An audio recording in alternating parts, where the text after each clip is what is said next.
오늘 바사성의 영성책 126페이지 중간 부분 살펴보겠습니다. 현존, 만남에 대한 부분들을 우리가 다루고 있습니다. 성체성사에서 그리스도인들은 참으로 그 실체를 가지고 현존하시는 예수님을 만난다. 성변화 시간 동안 빵과 포도주를 그분의 살과 피가 됩니다. 존재시키는 것에 대한 믿음에 대한 것은 받아들임이라고 하는 것이 가장 우선적입니다. 믿음은 지성적으로 받아들이는 것이 아니고 교화된 믿음으로 받아들이는데 이 지성 또한 믿음으로 교화가 되어야 돼요. 그래서 우리가 이 무슨 말이냐면 여러분들이 교리를 배우잖아요. 어떤 교리에서 중요한 부분들을 배웠을 때 그것이 바로 천국을 지향하는 우리 그리스도인들의 삶의 한 부분이라고 하는 것을 깊이 인식하고 받아들이실 때, 응답을 할 때, 그때에 이게 알게 된 것이 우리가 지성이라고 하죠. 알게 되는 것, 그것이 믿음으로 받아들여지는 거예요. 항상 그렇게 해야 돼요.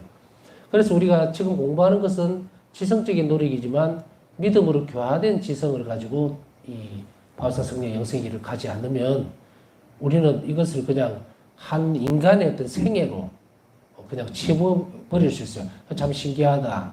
아, 저런 일도 있었구나 정도. 나와 아무 상관이 없는, 혹은 상관이 있다 하더라도 참고서 정도의 역할을 하는. 그래서 그렇게 되어지는 것은 그냥 지성으로 받아들이는 것이 됩니다. 그건 아무 소용이 없어요.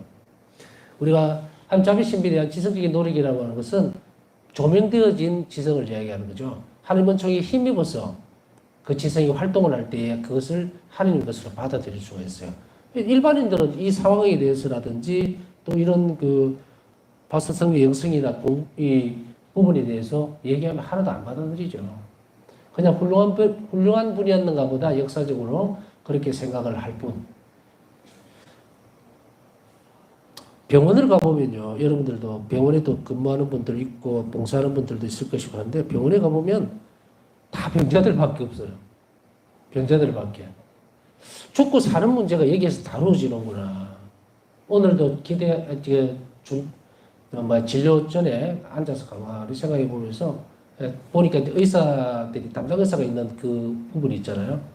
마치 어떤 느낌이 드냐면 심판대에 들어가는 느낌 있잖아요. 멀쩡하게 들어갔다가 뭡니다. 이러면은 완전 인생 막 그냥 엎어버리죠.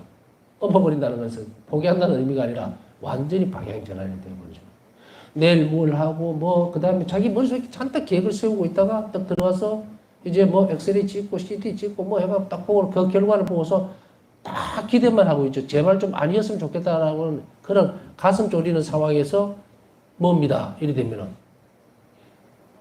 여기에 완전히 인생이 말려 들어가 버리죠. 조금 전까지도 막 배 터지게 먹고 막 활발하게 뛰고 막 이런다가 한순간에 와라락 무너져 버리죠. 그 순간이. 그 모습들을 바라보면서 상당히 긴장이 된다기보다도 그냥 기도가 되어지는 거예요. 항상 삶의 어떤 시험대를 통과하는 느낌. 조금씩 더. 그렇다고 하더라도 나는 건강하니까 하느님 없이 혹은 내가 없이 그렇게 살아본 적도 없지만 이런 경험적인 부분들을 한 번 더 보태보면서 내가 그 전에 여러분들에게 이 성시간 하면서 그 말씀을 드렸죠. 우리는 은총 없이는 이 시간을 해나갈 수 없다고. 언제 이것이 멈추어서 버릴지도 모르겠다라고 얘기를 했는데 보세요. 벌써 삐그덕거리는 상황이 벌어지죠. 그래도 저는 참 감사한 게 이게 계속 낫지를 않고 진행이 되는 방향으로 가다 보니까 좀 쉬어야지라고 했는데 사실은 이것이 더 어려울 줄 알았어요. 쉰다고 하는 것이. 그런데 며칠 지나고 나니까 좀 쉬워지더라고요.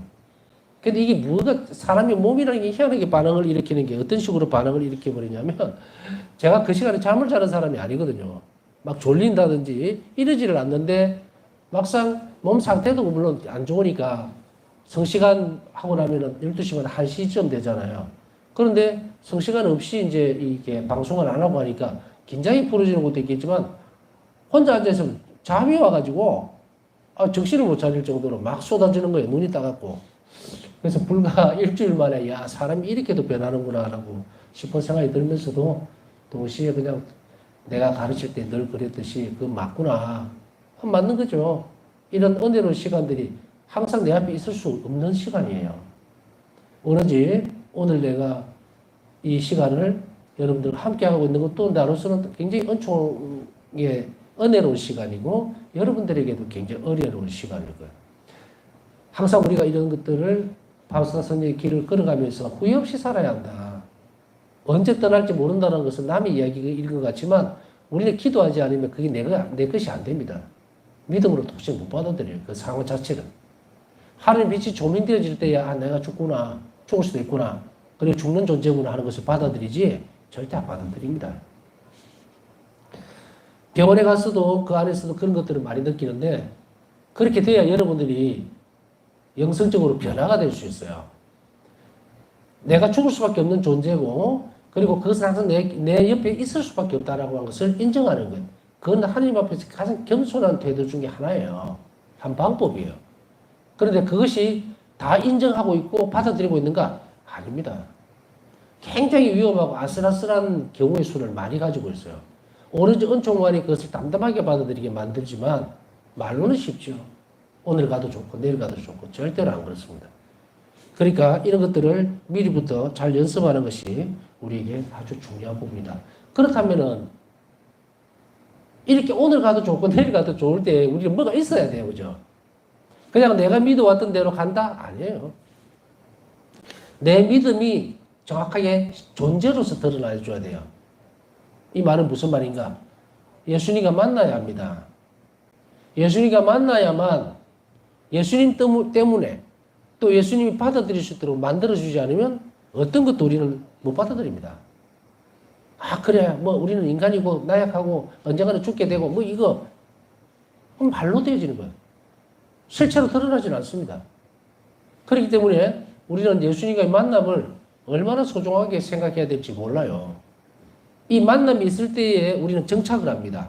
그렇지 않으면 태풍가 불고 태풍이 불고 우박이 쏟아지고 뭐 이렇게 되면요. 그냥 떠내려가 버려요, 물에. 우리 인생이 그렇게 되어버린다고. 그렇기 때문에 딱 정박지에 그대로 예수님 말을 믿고 따르려면 지금 이 만남이라고 하는 것을 지금이라도 늦지 않았으니까 시작해야 합니다. 어설프게 만나는 것이 아니고 존재로서 만나줘야 돼요. 그렇다면은 어떤 것입니까? 미사 안에서 실존하시는 예수님을, 현존하시는 예수님을 끊임없이 만나야 된다. 그러기 위해서는 뭐가 필요합니까? 하니까 살아내는 연습이 필요하죠. 그럼 다시 또 돌아가면 어때요? 매일매일 짧은 순간순간에 하나님 현존을 계속 기대해야 되고 그렇게 해야 돼요. 그래서 한 번은 저는 이제 어떤 의사들을 만나거나 이런 그 건강 문제 때문에 가게 되면 꼭 그 의사 내가 만나야 될 그 의사 선생님을 위해서 우선 기도를 합니다. 계속해요. 그리고 그것이 결국은 뭡니까? 건강이라는 것도 하나님이 허락해 주셔야 되는 거거든요. 그런데 그것은 누구를 통해서 드러납니까? 의사죠. 그래서 치료는 의사가 하지만 나서주는 건 하나님이에요. 그렇지만 이것을 인간을 통해서 우리에게 접근함으로 인해서 무엇을 드러내 줍니까? 우리에게 필요한 은총들을 또 의사라고 하는 그 직업, 그걸 통해서 또 그 기술, 그죠? 기술도 들어가죠? 의학적 지식, 그거 전부 다 하나님 주신 거거든요. 그래서 우리는 이 만남을 통해서 그 상대방에 대한 그 기도를 할 수 있도록 또 기회를 허락해 주는 것도 굉장히 은혜로운 일입니다. 사실은 보세요. 모든 병원에 있는 많은 의사 선생님들이 역으로 이야기하면 내가 드리는 기도의 대상이 될 수 있는 사람이 몇이나 되겠습니까? 그렇게 보면 굉장히 드문 케이스죠. 오늘 내가 만난 그 의사 선생님이 평생 어떻게 보면은 누구도 그 사람을 위해서 기도해 준 적이 없을 건데 내가 해줬단 말이에요, 오늘. 물론 내를 위해서 하는 건데 진단 좀 잘하고 약 처방 좀 잘해주고 지혜를 주십사 하고 기도를 하니까 그 자식 별하신도 모르게 그렇게 되죠. 결국은 가만히 보니까 상대에 대한 기도와 자비는 결국 똑같아요. 가르쳐준 대로 내가 자비를 잊기 위해서 하는 거예요. 그러기 위해서는 우리가 좀 더 넓은 시야를 가질 필요 있고 제가 이 말씀 드리는 것도 우리 기도 지향 중에 건강을 잃은 사람 또 건강 회복하려고 하는 사람도 많기 때문에 어떻게 기도하라고 또 하는 것을 가르쳐 주기 위해서입니다. 자, 이제 예수님과의 만남을 우리는 슬슬 어떻게 시작해야 될 것인가. 지금 사실은 우리가 예수님 만나고 있다라고 생각하지만 생각으로 거치는 경우가 많거나 혹은 어떤 사람에게 제가 강의하면서 그러거든요. 비정할 때 만났습니까? 예수님을 라고 하면 대답을 잘 안 해요. 우물쭈물. 이렇게 말하면 잘못 말하는 것이 아닐까. 이렇게 말하면 사람들이 비웃지 않을까. 이런 식으로. 그런데 이게 정답은 있어요. 정답은 뭡니까? 이렇게 얘기하면 정확한 답이 될 거예요. 저는 성체 성사를 통해서 영성체를 통해서 저는 예수님을 항상 만납니다. 정답이에요. 그리고 또 다른 법은 뭡니까? 자비상분. 요즘은 정답을 다 가르쳐 준다니까요. 자비상분. 저는 저 예수님을 늘 바라보고 그리고 대화도 하고 그리고 밑에 의탁을 상기시키고 하나님 자비를 떠올리게 만듭니다. 그래서 저는 자비로운 예수님을 늘 이 성화상분 앞에서 만납니다. 오케이, 맞는 말이에요. 이제 자신 있게 우물쭈물해서는 안 돼요. 그래서 늘 예수님을 만날 수 있는 아주 유일한 방법일까 이것이. 환시라든지 특별한 경험을 통한 경우를 제외하고는 이것이 가장 이 길밖에 없어요. 성체성사를 통한 예수님과의 만남. 일치. 자, 우리가 자비상분 앞에서 자비로운 예수님과 늘 대화하고 눈을 마주치고 그리고 의탁에 대한 한 자비를 상기시키면서 예수님 전 당신이 의탁합니다라고 하는 그러한 내적 태도들을 계속 키워나가고 봉헌을 해야 되겠죠. 지금 매일에 예수님 전 당신이 의탁합니다 하고 매일 저 자리에서 꿇어 앉아서 기도할 때마다 우리 의탁의 태도를 갱신시키고 발전시켜 나간단 말이죠. 그러니까 주님 자비를 베풀어 주십시오라고 할 수 있는데 이렇게 만남 또한 어디기 때문에 가능하냐면 내 안에 성체성사로 오신 예수님 때문에 가능한 거예요. 그렇기 때문에 이 성체성사로서 우리 안에 계시는 예수님과의 만남은 그게 길이 전부입니다. 하나님과 함께 산다? 그것은 바로 성체성사 안에 있는 예수님을 내가 계속 인식하고 사는 겁니다. 전에도 말씀드렸듯이 성체성사는 그만큼 중요한 부분이에요. 근데 예를 들어서 이래요. 영성체를 해요. 사람들이. 그죠? 주일이 되면 영성체를 하고 평일 미사 때도 하고 영성체를 하고 가는 순간 나가면서 영성체를 끝내고 미사 마치고 나가잖아요. 그럼 금방 잊어버려요. 마치도 성당 안에서 영성체 할 때는 예수님 손을 꼭 잡고 오다가 성당 문 앞에 딱 나설 때는 탁 놔버리고 가버리는 거예요. 이게 왜 그래야 될까요? 예수님과 일치는 내가 결심하거나 혹은 내 의지만으로 될 수 있다? 아닙니다. 은총이에요. 그래서 우리는 늘 예수님 앞에 이 부분들을 이렇게 드러내야 됩니다. 예수님, 저는 당신과 항상 함께 있고 싶습니다. 그러려면 어떻게 됩니까? 내 태도가 예수님께서 내 안에 사실 수 있도록 바뀌어져야 되겠죠. 그럼 그 사람은 자비로운 일들을 끊임없이 계속해 나가면 이제 영성체로 오신 예수님을 손을 놓고 성당 밖으로 나가는 일은 없어집니다. 물론 몇 발자국 더 나가다가 또 놓을 수도 있어요. 혹은 집에 갈 때까지 거기까지만 갔다가 또 놓을 수도 있고. 그러나 이것이 항상 의식적으로 이 안에서 이루어져야 되는데 이 의식적인 것 안에 우리가 동참할 수 있는 부분들이 있어야 되거든요. 그게 뭡니까? 그게 미사입니다. 성체성사에서 여기 지금 이야기하고 있는 것이 뭐예요? 실체를 가지고 현존하신다. 실체는 뭡니까? 성체란 말이죠. 성체와 성혈. 거룩한 식탁 위에, 이 제대 위에서 하느님이 존재하시는 그 순간을 얼마나 가슴을 졸이면서 여러분들은 그것을 바라다 본다고 해야 되겠죠? 기대하고 있는가? 이것도 앞에서 쭉 성체성사에 대해서 말씀드렸듯이 어떻게 미사에 참여해야 될 것인가? 어떻게 준비를 해야 될 것인가? 이걸 잘 하면 이제 이 말들을 이해를 하게 되는 거예요. 만남은 이렇게 이루어집니다. 만남은 이렇게. 준비가 되지 않으면 영성체를 해도 만남이 이루어지질 않아요. 이렇게 연계되어 있는 부분들이 참 많기 때문에 바로 이런 부분들을 얘기를 하고 있습니다. 또 이러한 일들을 우리가 그냥 행동이나 동작만으로 보여주는가? 그것은 아니다. 가르침과 행적으로 미리 말씀하시며 예견하셨던 그리스도의 파스카 신비가 무엇보다 성체성사에서 존재한다. 가르침과 행적. 가르침과 행적이라는 게 뭘까요? 5,000명을 먹이시키죠? 행적이죠. 산상수훈들 말씀이죠. 그래서 성체성사, 다시 미사는 말씀의 식탁과 성찬의 식탁 두 개로 나눠지죠.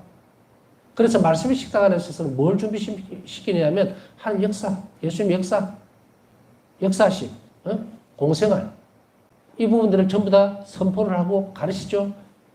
그리고 복음만에서 뭘 가르칩니까? 하나님 자비에 대해서 선포하고 그리고 그것이 바로 현실적으로 성찬의 전례 안에서 이루어지고 있다는 것을 미리 가르쳐 주는 거예요. 예를 들어서 여러분들에게 이 부분이 뭐며 이렇게 설명을 해주지 않으면 뭔지 아무것도 모르죠. 말씀의 전례는 항상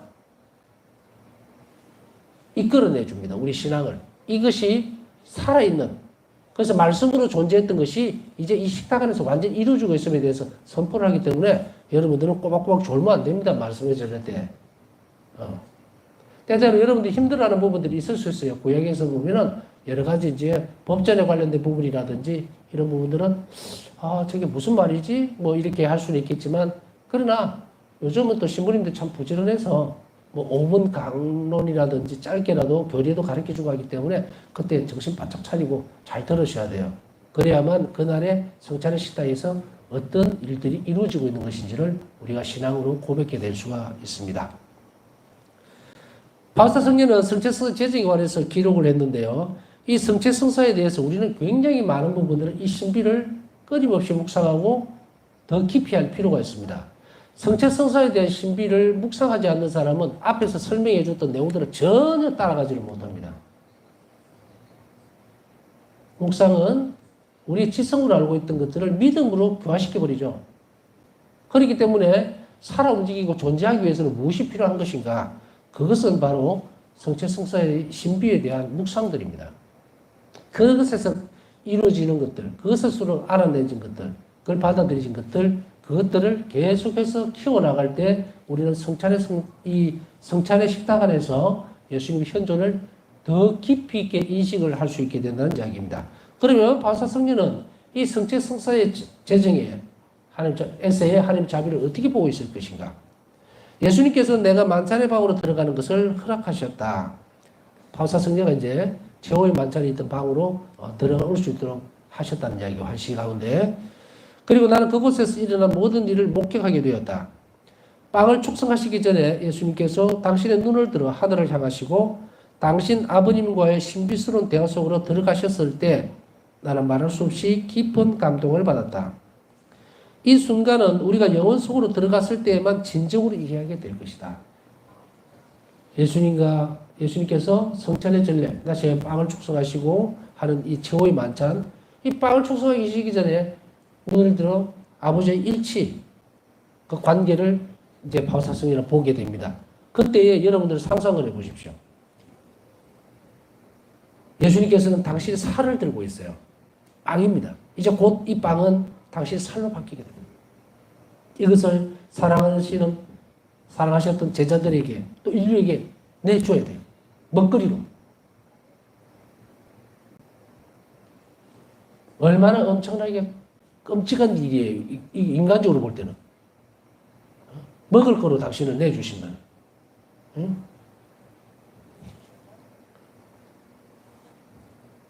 옛날에 그래서 초세기 교회 때는 이제 신자들이 박해를 받던 요인 중에 하나가 이제 그런 것들이요.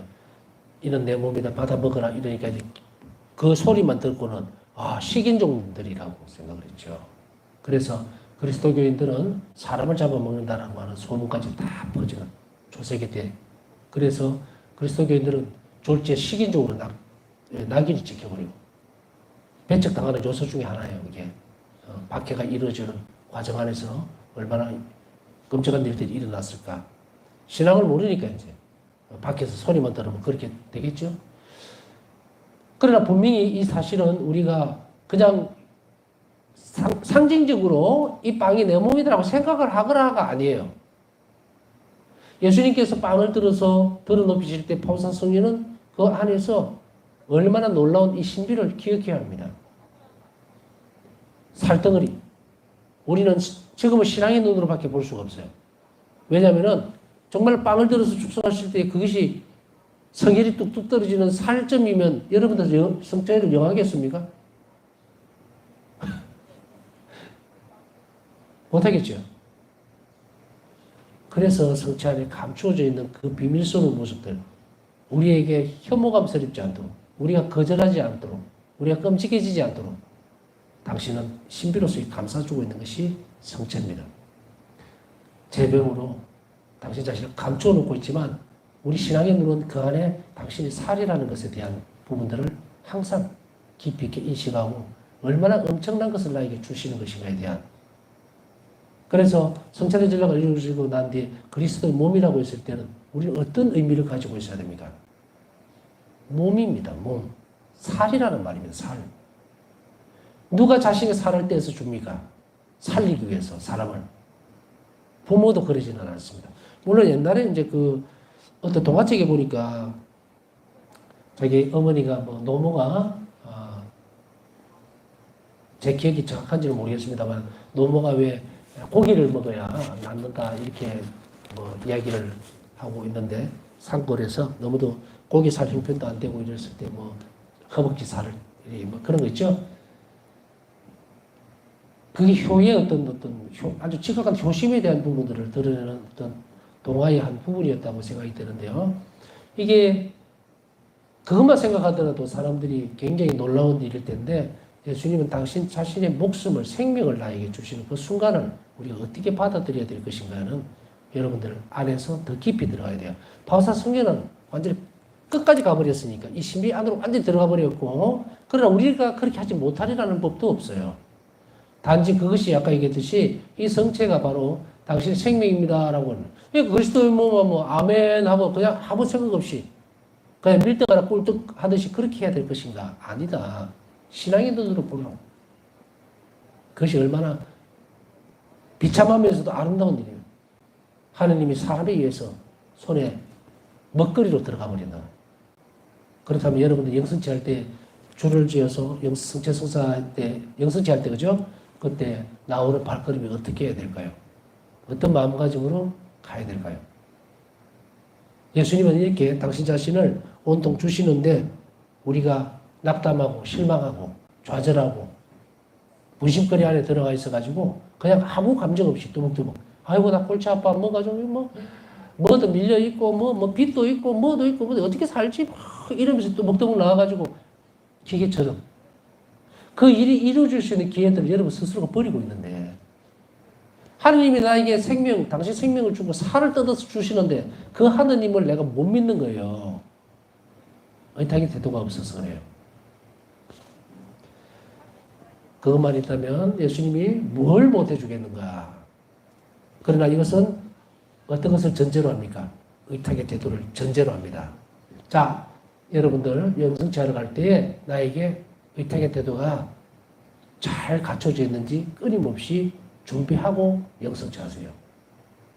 내 원의가 있고 기도를 하고 싶으면 또 내 기도를 꼭 주님께서 들어주셔야 된다면 의탁의 태도가 어느 정도인지를 여러분이 먼저 생각해요. 나는 얼마나 예수님께 하나님께 의탁하고 있을까? 1%? 0.1%?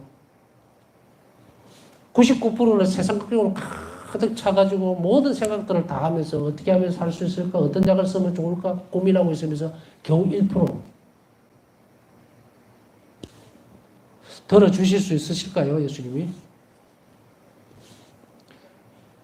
인간적인 모든 일들을 한다 하더라도 하느님과 함께 합니다.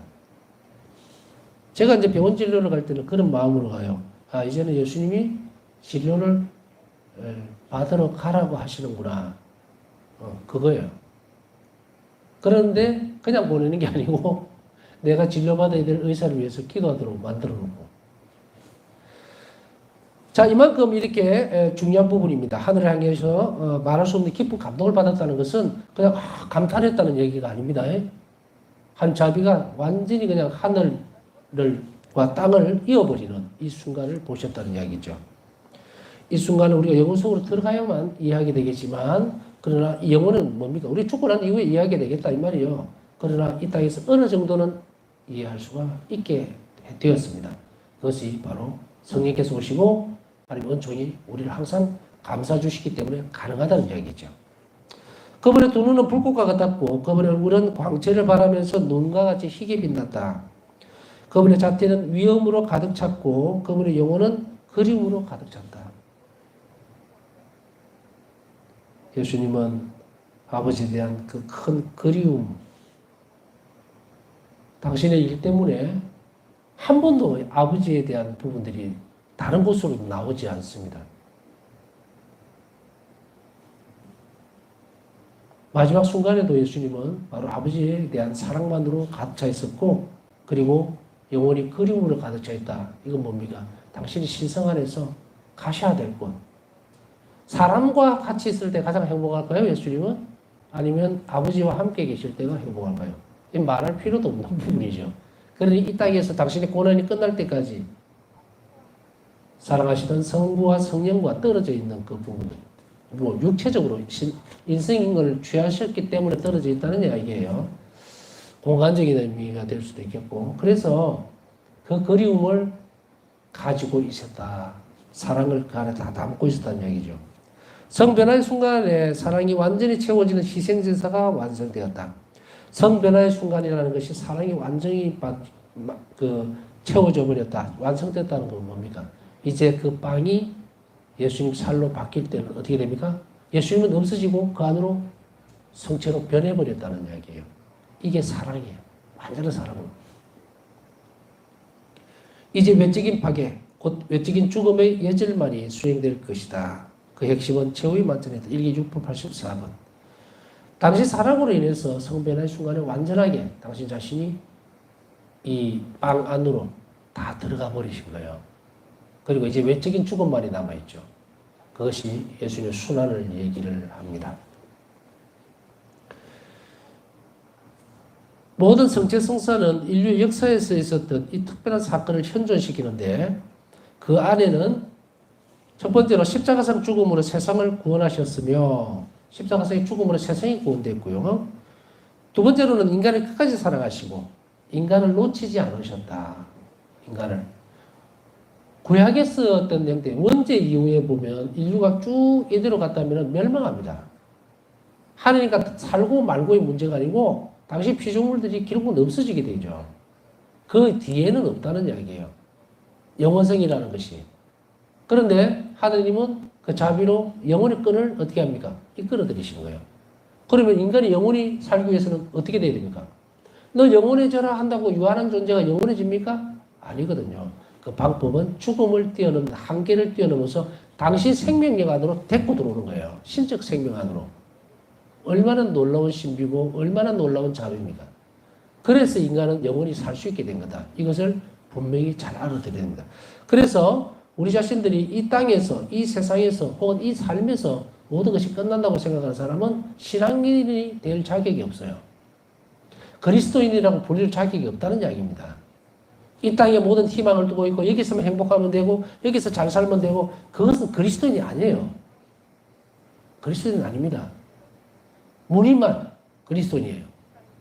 그리스도인은 이 땅에서부터 천국의 삶을 살아가는 사람들이에요. 그러기 위해서 이들은 무엇을 지향하고 살아야 됩니까? 영성생활을 하고 희생을 하고 이웃에게 자비를 베풀고 하나님께 의탁하고 교회가 가르치는 모든 것들을 다 충실하게 살아내는 삶이, 그래서 하나님이 원하시는 것을 내가 채워드리고, 바로 사도는 이제 예수님의 십자가 희생을 이 땅에서 남은 고난을 채우고 있다. 교회가. 또 당신도 그랬고. 이렇게 이야기를 하고 있죠. 그렇다면 이게 무엇을 의미할까요?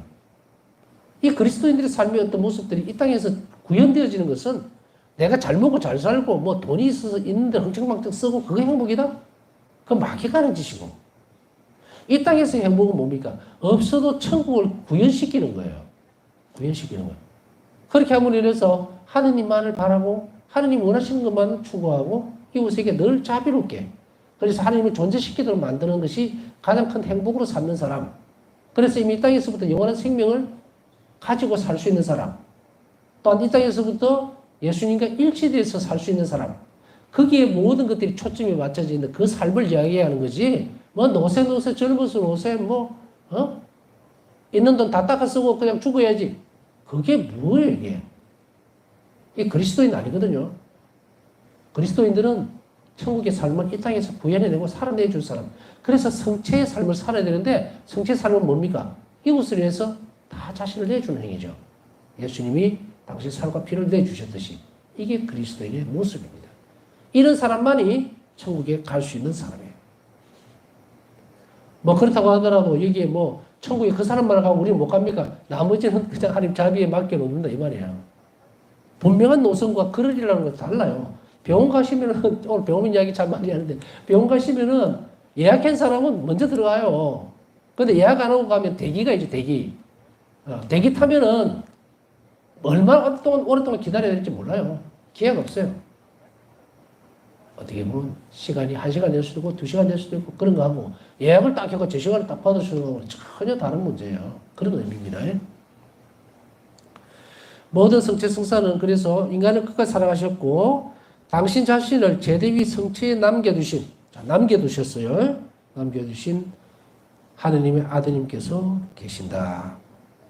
성체 성사는 바로 이 특별한 사건을 현존시킬 뿐 아니라 성체에 남겨두신 하느님의 아드님께서 여기에 계신다. 예, 오늘 성시간에 굉장히 중요한 부분들을 말씀드렸습니다. 오늘 여러분들은 이나 저나 그냥 성시간을 하는 게 아닙니다. 여기에 존재하신 하느님의 아드님을 뵙고 그리고 간청하는 시간이에요. 인류 구원을 위해서 당신의 자비를 경탄해야 하고 감사드리고 예찬하는 그런 시간이 바로 이 시간이에요. 하나님께서 머무시는 것, 그것을 내가 믿음으로 받아들이는 시간이라는 것을 잊지 말아야 합니다. 네, 남은 시간 묵상하면서 오늘 기도 정하신 분들 잊지 마시고 함께 기도해 주시기 바랍니다.